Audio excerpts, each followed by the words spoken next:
प्रिय बच्चों, मैं शबीना आपकी हिंदी अध्यापिका आपके लिए सूर्यकांत त्रिपाठी निराला द्वारा रचित कविता ध्वनि लेकर प्रस्तुत हूँ।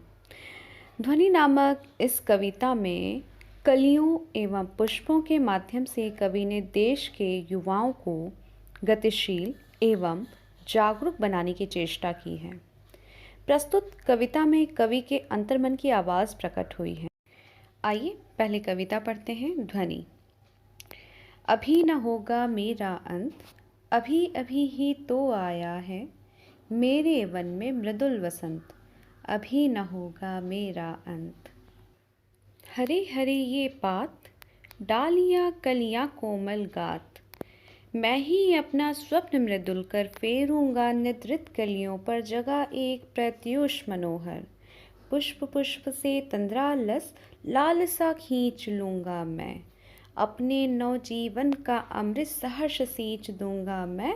द्वार दिखा दूंगा फिर उनको है मेरे वे जहाँ अनंत, अभी न होगा मेरा अंत, अभी न होगा मेरा अंत। कविता सूर्यकांत त्रिपाठी द्वारा रचित है। आइए शब्दों के अर्थ को समझने के साथ साथ कविता के भावार्थ को समझने का प्रयास करेंगे।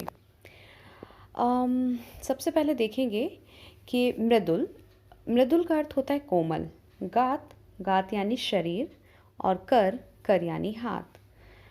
तो और इसमें अगला है शब्द आप देखेंगे निद्रित, निद्रित यानी नींद में डूबी हुई, और प्रत्यूष, प्रत्यूष का अर्थ होता है प्रभात, सवेरा, प्रभात या सवेरा। मनोहर, मनोहर का अर्थ होता है जो मन को हर ले, सुंदर। तो चलिए कविता का भावार्थ देखें।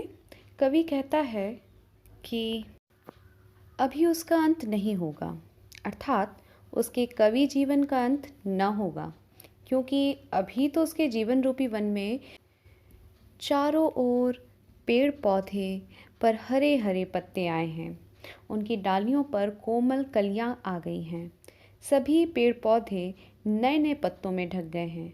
इससे लगता है कि उसका शरीर कोमल हो गया है, जैसे नए नए कलियां निकल आने से कोमल कोमल सा हो जाता है, नया नवेला सा, हरा भरा सा। उसी प्रकार वसंत के आने से कवि के जीवन में उत्साह का संचार हो गया है। कवि अच्छे कार्यों के माध्यम से नाम कमाना चाहता है।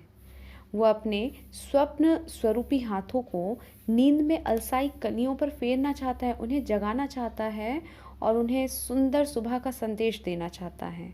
अर्थात निराशा, नींद, आलस में डूबे लोगों को अपनी कविता के माध्यम से प्रेरित करके उन्हें जोश व उत्साह से भर देना चाहता है, जिससे कि वो जो सोए हुए लोग हैं वो सजग हो जाएं और रचनात्मकता की ओर बढ़ें, जागरूकता फैलाएं।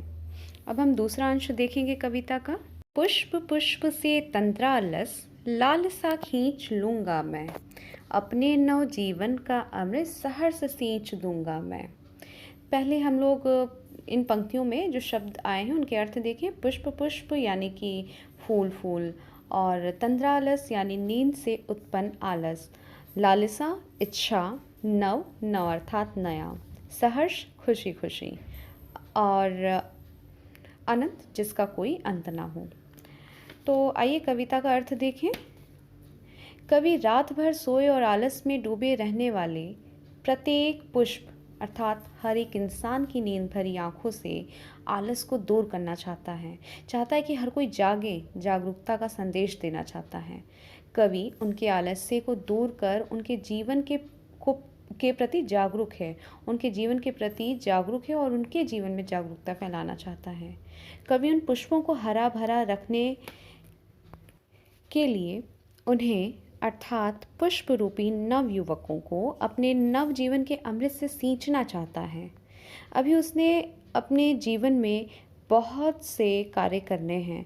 वो प्रत्येक पुष्प अर्थात प्रत्येक नव युवक से अपना आलस्य दूर कर देना चाहता है कि हर एक व्यक्ति जाग जाए, उनमें किसी प्रकार का आलस ना हो। कवि चाहता है कि जिस प्रकार फूल खिलकर अपने पूरे जीवन में चारों तरफ खुशियों के रंग व खुशबू को बिखेर देते हैं, उसी प्रकार देश का प्रत्येक नवयुवक अपने रचनात्मकता और जागरूकता का सौंदर्य सर्वस्व बिखेरे।